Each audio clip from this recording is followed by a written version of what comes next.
Securing Active Directory domain services. Since your Active Directory domain controllers are the brain trust of your Windows domains, it stands to reason that they should be protected from malicious threats using whatever methods you have at your disposal. So in this video, we're going to talk about some things that you can do to ensure that your domain controllers are more secure. Although I will admit up front that we won't be covering a few of the things in this list in this video, since we already have other videos that cover many of these things in a lot of detail. So these things that you see here highlighted in yellow, they're all covered by themselves in their own video, so I'd encourage you to go and check those videos out, although we will briefly discuss each of them here now. So firstly, with like a lot of the security features we've already looked at in Windows 2008, you can install an Active Directory domain controller in a server core version of Windows 2008, although that's not something that we'll be doing in this video, as we'll cover server core builds in other videos later on. Now, new to Windows 2008 is the ability to create read-only domain controllers, which, as the name suggests, a read-only domain controller is read-only, meaning that it only stores read-only copies of the forest objects inside its copy of Active Directory. And this is great since it will still provide all of the functionality that clients require, but it'll be more secure since it can't be written to by malicious users or even well-intentioned users that just make bad configuration choices. Another thing you can do is to put the DNS role on your domain controllers, since this will allow you to create Active Directory integrated zones. Now, integrated zones allow you to not only replicate DNS data alongside your Active Directory data, but also take advantage of secure dynamic updates, which only allows authenticated domain clients to update DNS automatically. We're also going to talk about group membership, specifically how to delete or disable unused user and computer accounts. We'll see how to rename the administrator account, how to enforce password requirements, and disable the guest accounts. In Windows 2008, we now also have the ability to create what Microsoft call fine-grained password policies, and this lets us create separate password policies and apply them to an OU, for example, or a group of users, or even a single user, and have that policy apply only to them and the default domain policy apply to everyone else. Then we'll discuss other authentication methods that you can use other than just the regular old password that we know so well. And then finally, we're going to talk about how we can manage our service administrators, and these are users that have permissions to modify and manage Active Directory. In other words, those users that can make changes to Active Directory. Alright, well, the first thing we're going to talk about is group membership, and this should probably go without saying, but I'll say it anyway. One of the most important things you can do to secure Active Directory is to limit group memberships, especially to the powerful groups, to only those people that really need it or can be trusted. Now, by reducing the number of administrators that you have, or the numbers of people that belong to powerful groups, you're then limiting the number of people that can purposely or accidentally make catastrophic changes to Active Directory, as well as the number of administrator accounts that an attacker could potentially compromise. So, if your Active Directory infrastructure's been up for a while, maybe it's time to audit who belongs to the administrators and other powerful groups and remove anyone that doesn't need that level of access. Now, if they do require additional privileges for specific tasks, then use delegation to grant them those privileges only, and that'll lessen the risk from potential attacks. Now, another thing you can do to further secure Active Directory is remove everyone from the Schema Admins group. The Schema Admins group is a special group in the forest root domain that allows people in this group to make changes to the Active Directory schema.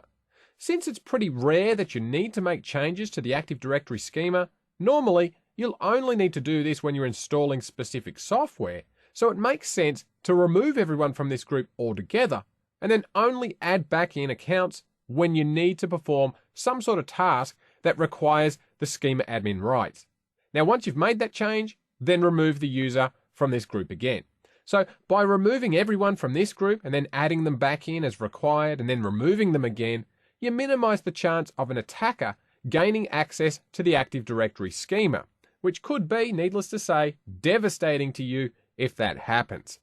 Now, it's also, of course, going to prevent an unsuspecting administrator from accidentally changing the schema by installing an application that needs to make changes, since that administrator would manually have to go and add themselves to the schema admin group first in order to make that change. So the accidental defense goes out the window, so it puts the responsibility on the administrator's shoulders for any problems.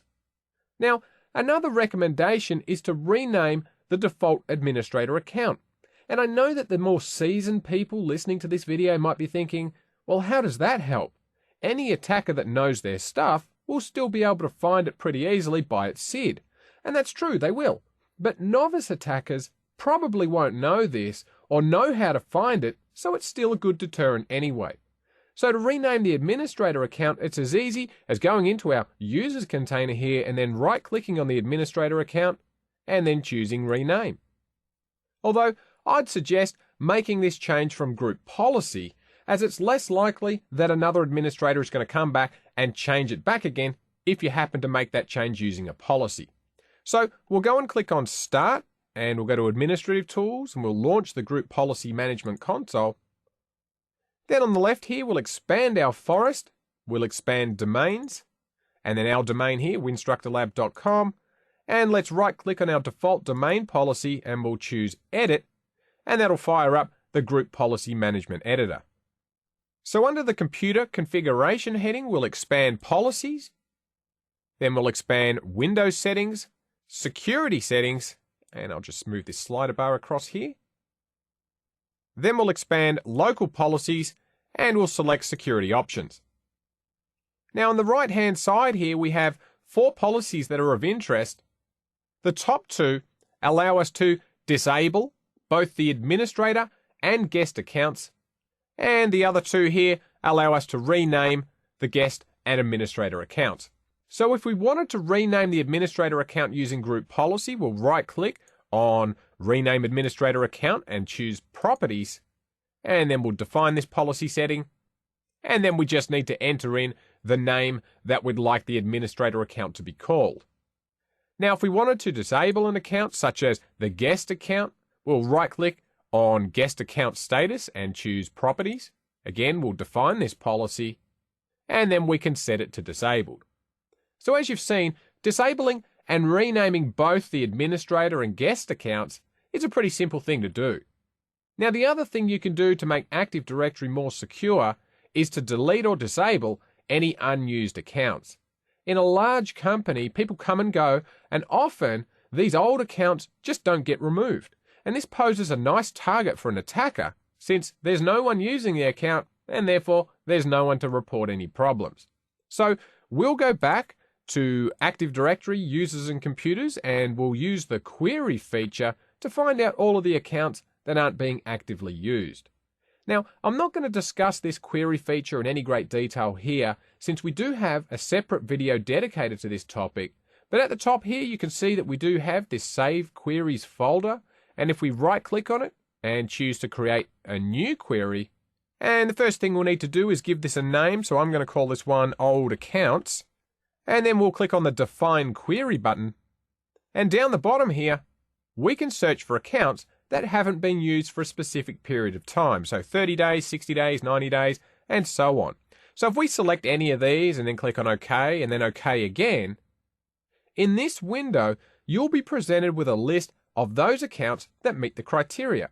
And from here, you'll be able to disable these accounts or delete them altogether. Now, since I don't have any accounts that meet this criteria, obviously my list here is blank, but in a network that's been around for a while, you'll probably find some accounts still hanging around. Now, the great news about this feature is that now that this query here has been created, it means that you can come back here in Active Directory users and computers at any time, simply click on the query, and it'll show you all of those accounts that meet the current criteria. And you won't have to go and create it again, so that's going to save you some time. Administrators themselves should also be governed by multi-factor authentication as well, if possible. So, in addition to their username and password, anyone that uses a privileged account should also need to provide some other form of authentication. authentication is normally categorized into three separate areas. Something that the user knows, such as their username and password, or a PIN number, something like you'd use at your ATM, or a passphrase. It could be something that the user has, which is a physical object such as a smart card or a cell phone or a security token, and also something that's a unique attribute of the person, such as their fingerprints or their voice or a retinal scan of their eyes. By using a combination of these other authentication methods for your privileged accounts, it makes it much harder to compromise your security, since no longer are we relying on just a simple username and password. Now, obviously, some of these authentication methods will probably be out of reach for the average small company, but things like fingerprint readers, they're pretty cheap and they work quite well nowadays, and they're a great addition to your overall security plan. So whilst regular users can get by with their username and password, for your administrators, and this includes enterprise admins, domain admins, the schema admins, and pretty much any group with the word admins in it, they should be governed by a combination of these different authentication methods. Now, the final thing I want to talk about in this video are your service administrators. These are the people that manage Active Directory and are authorized to make changes to it. Now, one of the first things you should do to ensure that managing these administrators is made as easy as possible is to separate them into their own organizational unit. So in our Active Directory Users and Computers console, I'm going to right-click on my domain here, winstructorlab.com, and we'll choose to create a new organizational unit. And I'm going to call this one Service Admins, and we'll click on OK. Now we'll go up to the View menu, and we'll choose to turn on Advanced Features, and then we'll right-click on our Service Admins OU, and we'll choose Properties, and then the Security tab. Now, you won't see this Security tab if you don't enable the advanced features like I just did. So if you don't see 6 tabs at the top here, then make sure that you go and turn the advanced features on in the View menu. Now, notice here that by default, we've got a bunch of different groups already inheriting these permissions to this OU, so we're going to have to remove most of them first. So since a lot of these permissions are being inherited, we'll need to fix that first. So we'll go and click on the Advanced button, and we'll turn inheritance off by unchecking this box here, and then we're going to remove the existing permissions, and then we'll need to remove these accounts, so we'll select them all and we'll click Remove. And now we'll go and click Add, and we're going to add back in only a few of these accounts. We're going to add back in the Enterprise Admins group, so we'll locate them there, we'll click OK, and OK again. And up here you can see that this is applying to this object and all descendant objects, and that's what we want. We want to allow the Enterprise Admins group full control over everything in this OU, so we'll click on OK. And now we'll click Add again. And this time we're going to go and add in the Domain Admins group, and there they are. We'll click OK, OK again, and we're going to grant them also full control to this object and all descendant objects. We'll click OK again, and then we'll click Add, and we're going to look for the administrator account. So we'll click on OK, and they're going to have the same permissions as well. Now there's also one other group we want to add in, and that's the pre-Windows 2000 compatible access group. And there they are, so we'll click on OK. But we're not going to apply this group to this object and all descendant objects. We only want to apply this one just to user objects. And we certainly don't want this group to have full control. We only want them to have list contents, read all properties, and also to be able to read permissions. So we'll go and click on OK, and OK again, and OK one more time. And now we have a Service Administrators OU where we can store all of our administrative accounts, and only those accounts will have access to make changes to this OU and the objects inside. Now, this sort of administration also allows you to deploy a very strict password policy and even audit policies, so you can lock down these administrative accounts and audit what people using these accounts are doing. So you have a paper trail, so to speak, of what people have done when you need to go back and find out who made certain changes.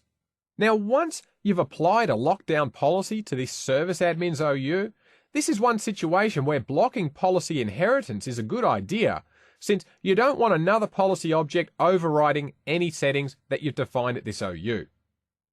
So we'll go back to our Group Policy Management console. We'll click on Start, Administrative Tools, and launch the console. And then we'll go and expand our forest domains and our domain. And although we haven't actually created a group policy object and linked it to this OU, so we expand that, you can see there's nothing linked here. We'll assume for the sake of the argument that we've gone ahead and done that. So at this point, we'll want to right-click on this OU and then choose to block inheritance. So now, the more secure policies that we've assigned to this OU will be retained, even if other higher level OUs offer more relaxed settings. In this video, we've looked at ways that we can further secure our domain controllers and more specifically Active Directory. Now, I would suggest that to further what we've talked about in this video, that you go and watch the other Winstructor videos on read-only domain controllers, DNS, fine-grained security policies, and server core, as each of those videos are relevant to what we've discussed in this video now. Securing Active Directory is one of the most important things you can do in your overall security plan, since Active Directory is at the very heart of your network, and if it's somehow compromised, it can bring everything crashing down around you. We hope you've enjoyed this video and would like to thank you for supporting Winstructor.